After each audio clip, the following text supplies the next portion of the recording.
Hi guys, welcome to the channel. In today's video, we're going to be checking out the fundamentals of the Finnish sauna explained in details. Guys, I really want to get into this sauna thing. I really want to know why it's so serious, why it's so important to them. So we're going to be looking at the fundamentals. Maybe after that we would get the real gist. So just stick with me and let's go. So, hello everybody, welcome to Sail in Finland. Today we've had a pretty cold, rainy and blustery day. So, at least all the Finns out there sailing and boating, when they're coming ashore, there's certainly one thing they want. They want to have a proper sauna. Ooh. They want to warm up, they want to wash, they want to relax for a little while, and that's exactly what the sauna is there for. Okay. Because the sauna is such an important part of the sailing and boating experience in Finland, I thought that I'd make a small series of videos about the Finnish sauna, especially targeted at boaters. So today, in the first part of that series, let's take a little bit of a look at what the sauna is. What is kind of the fundamental characteristics of the sauna.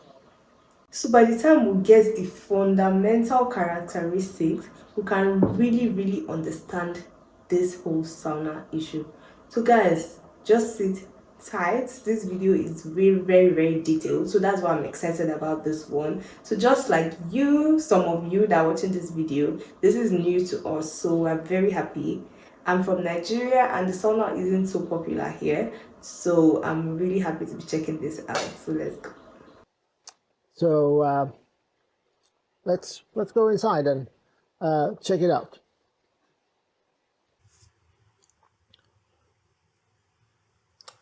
Okay, so here we are in what I would nowadays call perhaps a traditional Finnish sauna. Okay. The starting point really for sauna is that people need to wash. And you might think that in a country like Finland, where we have a lot of lakes, we have a lot of seashore, washing would just be a matter of, taking a dip in the lake or in the sea.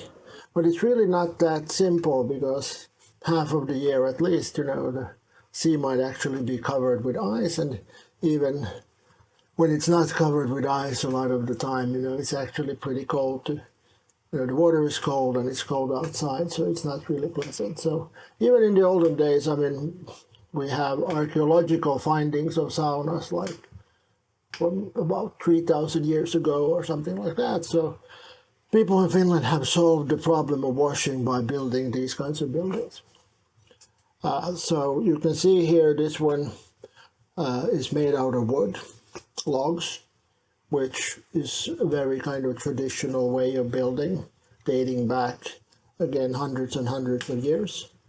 So you start off the sauna with a building like this, and then it's not hot, of course, inside, so you need to heat it up. And again, Finland has a lot of forest, so getting the wood for the building, getting the wood to actually heat up the sauna has never been a problem. So you need some kind of stove or fire. And that's why this actually works for them, because they have a lot of wood. So getting wood to burn would never be a problem, hopefully.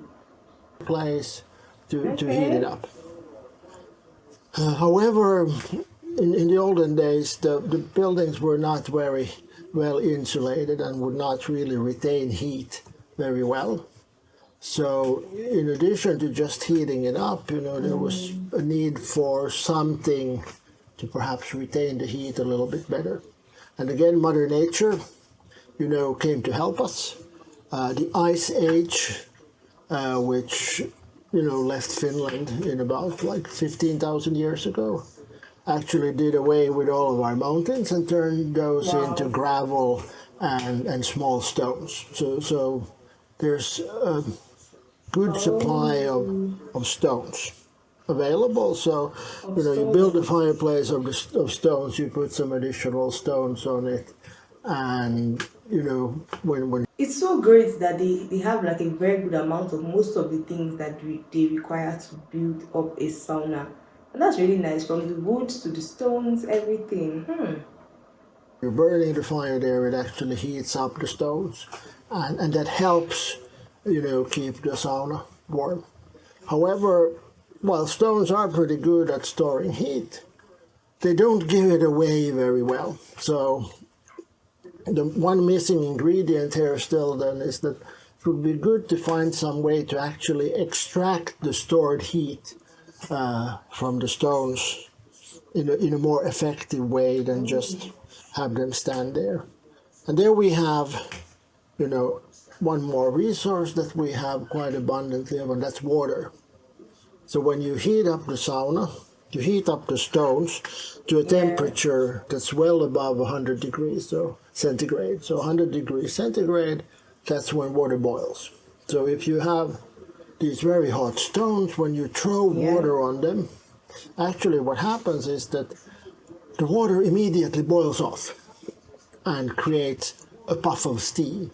And actually, because water or steam is actually just water, that has a very good characteristics in transporting heat. So the puff of steam that comes up from the stoves is actually then warming up the building, but it also feels very good on the people in the sauna. It also warms them up, and you break into a nice sweat, and all your pores, get cleansed, and it also feels really nice. So there we have the kind of the basic ingredients. So historically, the first saunas were probably just small pits in the ground with an open fireplace, and then perhaps the people put some kind of cover on top of it so that it would retain heat for a while. The next step from that is then to actually build a building a bit like this, but with an open fireplace, and heat the sauna with that. The interesting thing with this is, of course, that in the old days, You guys, if before now, if I saw a building like that, I would probably not think I would think it's like a proper house or something. Knowing that saunas are built like that is actually really interesting. Wow. they didn't build stoves with chimneys. So this room would have been filled with smoke. And that actually is still a thing today. So there's something called savu sauna or smoke sauna, where the sauna is heated for 3 or 4 hours or something like that. Okay. And the fire actually burns inside the building, and the smoke collects there. And then when the heating is done, then you let out all the smoke. There are some hatches close to the top of the roof. And when the smoke is gone, then you can go inside the sauna, and it because there's a lot of stones that have been heated up, then the sauna will retain its heat, its warmth, for several hours. So some people say that savu sauna is really the best sauna experience you can have. So if you're sailing around Finland, there aren't too many savu saunas around, but if you come upon one of those, then definitely try it out. It's about as authentic a sauna experience as you can get. Then, in the Middle Ages, people started to know how to build also fireplaces with a chimney, and that a little bit changed the sauna game. Not so much. They were still what is called in Finnish kertalämmitteinen, so they were still heated once, so they were heated for 3 or 4 hours. And then, there was a lot of stones. You needed several hundred kilos of stones in order to have a good sauna.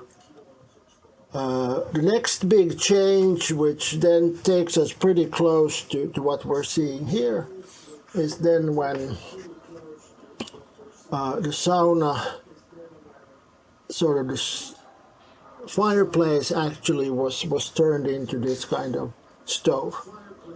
And the mechanics for heating also changed a little bit, because now with a stove like this, actually it's very effective at heating. So you don't need so many stones. You know, there's a small compartment here with stones, so there's probably, I don't know, 50 kilos of stones, and actually the fire no longer goes through the stones. There's a sort of a fireplace inside, and then, you know, the heat and the smoke goes out through the chimney, but it's still through the walls there. The stones are heated up, and that changed the game in the sense that now we have something that in Finnish is called jatkuva lämmitteinen, so continuous heating. So now the sauna, you don't need to heat it a lot before, but then instead what you do is you have a small fire in the stove all the time where you are in the sauna, which keeps then the stones hot and also keeps the sauna room warm. The next step then from this is when people started to move to suburbia and there was no longer available a lot of wood necessarily, and also in the 1960s actually, the first apartment buildings were built so that each apartment had their own small sauna, and that actually led to the introduction of sauna stoves, where instead of the fire there that you're seeing now, you actually then have the stove heated with electricity. Okay, so now instead of using wood, like burning wood for fire, there are sauna stoves now. We make a lot of sense. Now, at least now you don't have like a lot of smoke and all that. Oh, that's nice. So this in Finnish would be called puusauna, wooden sauna, where wood would not refer to the building material, but to the fact that it's heated by burning wood. And then the electric saunas are called sähkösauna or electric sauna, again, referring to how they are heated. So nowadays, Okay. most saunas that you will find in hotels or in the bigger marinas, or if you get invited to a sauna to friends or acquaintances in Finland who live in the city, they most likely will have a sauna with an electric stove. Then in recent days there are things that are kind of called sauna, infrared saunas and things like this, but they're just dry hot rooms and have nothing to do with a real sauna. So if you've tried something like that, then no, you haven't tried the Finnish sauna yet. So there's still an opportunity for you to actually try out the real thing. But here we have then the sauna here is starting to heat up, so it's going to be ready in about an hour, and then, you know, it's time to take the here in the archipelago the daily sauna. And here actually, so this is the only place and the only way that you can actually wash here, so it has that function of actually washing, but it also, of course, is a very nice and enjoyable thing. It feels really nice to visit the sauna. Hey, that was a short introduction to saunas. Hope you like that. There's going to be a couple of more videos published later on.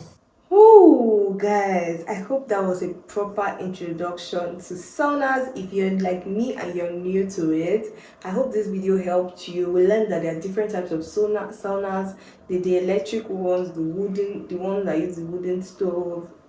Guys, but he said that there is an artificial sauna now, and if you have that experience, be assured that you haven't had the real sauna experience. So even if you've had that artificial one, still look forward to the real sauna experience. Just like me, I must try this because the way the Finns have explained this sauna experience, I feel like it's going to be magical, and I really want to try it out, and I'm going to try it out very, very soon. Guys, this was so good. We're getting more insights on the whole sauna, the everything about it. This was really good to watch. Thank you guys so much for watching this video. Did you enjoy it? Let's talk in the comments. What do you think was left out in the video? What videos would you like to see on my channel? If you enjoyed this one, give me a big thumbs up, and if you're not subscribed to me, please do that right away, guys, and I'll see you in my next one. Bye.